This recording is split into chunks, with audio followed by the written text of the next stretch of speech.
Hi good morning, ಹೇಗಿದ್ದೀರಾ ಎಲ್ಲರೂ? ಚೆನ್ನಾಗಿದ್ದೀರಲ್ವಾ? ನಾನು ಅಷ್ಟೇ ಚೆನ್ನಾಗಿದ್ದೀನಿ. ನಾವೆಲ್ಲ ಮೇಕಪ್ ಮಾಡೋದು ಇಷ್ಟು ದೊಡ್ಡ ಮಿರರ್ ನೋಡಿ, ನಿಮ್ಮಲ್ಲಿ ಇಷ್ಟು ದೊಡ್ಡ ಮಿರರ್ ಇದೆಯಾ? ಇಲ್ಲ ತಾನೇ. ಸೊ ಅದು ಬಿಟ್ಬಿಡಿ, ನಾನು ಬಾಟಲ್ ಇಟ್ಕೊಂಡು ನಾನಿವಾಗ ಹೋಗ್ತಾ ಇದ್ದೀನಿ. ನಮ್ಮ ಜೀವನದಲ್ಲೂ ಇಷ್ಟೇ, ನಡೀತಾ ನಡೀತಾ ಸಾವಿರಾರು ತಪ್ಪುಗಳಾಗುತ್ತೆ, ಇಲ್ಲ ಅಂತಲ್ಲ. ಆ ತಪ್ಪಿಗೆ ಕ್ಷಮೆ ಇದೆ. ಆದರೆ ಮಾಡಿದ ತಪ್ಪನ್ನೇ ಇನ್ನೊಂದು ಸರ್ತಿ ಮತ್ತೊಂದು ಸರ್ತಿ ಇದೇ ಥರ ನಡೆಸ್ತಾ ಹೋದರೆ ಆ ತಪ್ಪಿಗೆ ಕ್ಷಮೆ ಇಲ್ಲ ಅಲ್ವಾ? ಸೊ ನನ್ನ ಬೆಳಗಿನ ಬ್ರೇಕ್ಫಾಸ್ಟ್ ಈ ಥರ ಇದೆ.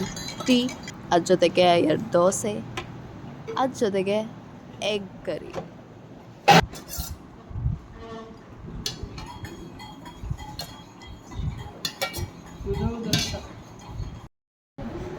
ಲಂಚ್ಗೆ ನಾನು ಅನ್ನ, ಸಾಂಬಾರು, ಮಜ್ಜಿಗೆ ಮತ್ತು ಫಿಶ್ ಫ್ರೈ. ಇದು ಮಧ್ಯಾಹ್ನದ್ದು ಡಿಶ್.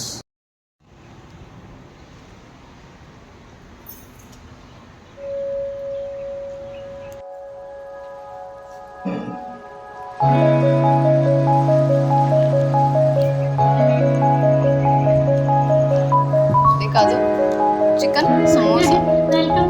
चिकन समोसा नहीं यार, गोभी मंचूरियन. ಗೋಬಿ ಮಂಚೂರಿ.